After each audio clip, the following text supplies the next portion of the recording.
Louis Baudévignaud, c'est le fils de Sophie Toscan du Plantier, assassiné il y a 20 ans.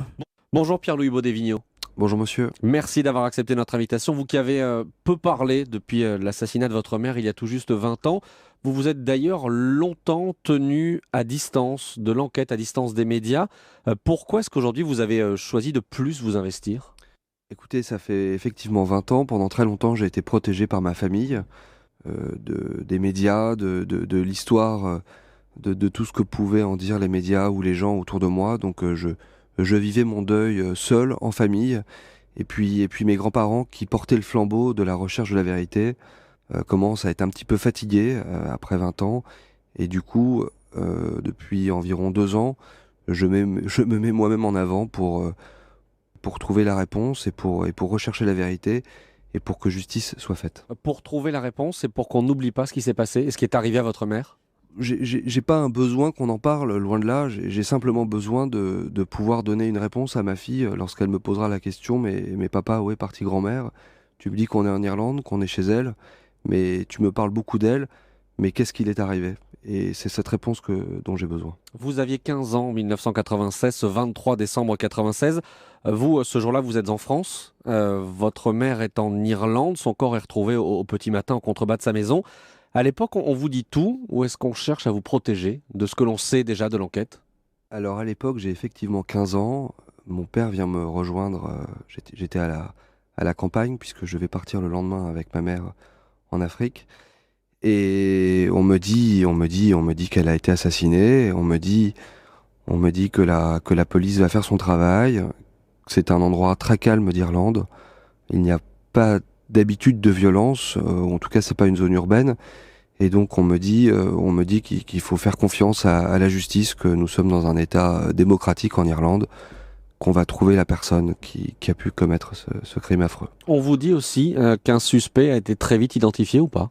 Non, on nous dit au bout d'une quinzaine de jours que effectivement la police irlandaise qui pilote l'enquête a identifié quelqu'un, qu'il va potentiellement y avoir une garde à vue, mais elle est assez confiante au travers des échanges que la famille peut avoir avec elle. Et pendant très longtemps, un mois, 6 mois, un an, et même plusieurs années, la police irlandaise, qui sont nos interlocuteurs, sont confiants et nous disent, écoutez, on va y arriver, on a un suspect, on sait que c'est cette personne, la procédure est en cours, mais voilà. Ce suspect, il s'appelle Ian Bailey, il est journaliste, il est anglais, il ne vit pas très loin de la maison de votre mère. Il y a beaucoup d'éléments troublants tout de suite autour de lui, notamment tous les détails qu'il donne sur le meurtre dans les articles qu'il écrit à l'époque. Est-ce que vous avez, vous, la moindre certitude le concernant aujourd'hui ? Est-ce que vous le considérez comme le coupable ? Alors écoutez, je me suis replongé avec un œil, je sais pas s'il est objectif, mais en tout cas, j'ai essayé d'être le plus objectif possible. J'ai lu le dossier qu'on avait constitué avec l'association qui nous aide dans ce combat. Et au vu de tous les éléments, quand je vous dis tous les éléments, ce sont des dizaines d'éléments. Le doute de la culpabilité de cette personne, je ne sais pas si on peut encore l'avoir.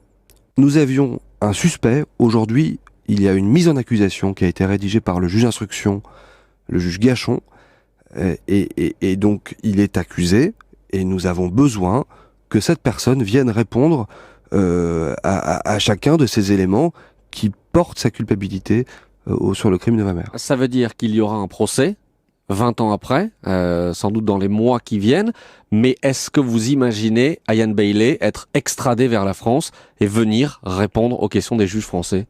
Alors, dans ce que vous dites, il y a plusieurs choses.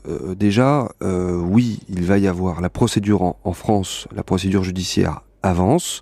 Je rappelle déjà que la procédure en Irlande n'est pas terminée, elle n'a pas été clôturée, loin de là. La procédure en France, elle vient de clôturer une période d'instruction de 9 ans, il y a eu plusieurs commissions rogatoires en Irlande. C'est un dossier très complet. Donc oui, la mise en accusation nous permet de croire qu'il va y avoir un procès en France, un procès qui va avoir lieu certainement pendant l'année 2017. Monsieur Bailey est accusé. Moi, je peux pas vous dire si il va venir, s'il va être représenté déjà par un avocat, s'il va venir essayer de se défendre et d'expliquer pourquoi c'est pas lui le bon suspect, c'est pas lui le bon accusé. En tout état de cause, je peux pas me prononcer à sa place. Mais oui, il y a un nouveau mandat d'extradiction qui va lui être donné concomitamment, ou peut-être qui lui a déjà été donné concomitamment à la mise en accusation. Donc j'espère que le droit européen, puisque c'est le cas, le fera extrader vers la France.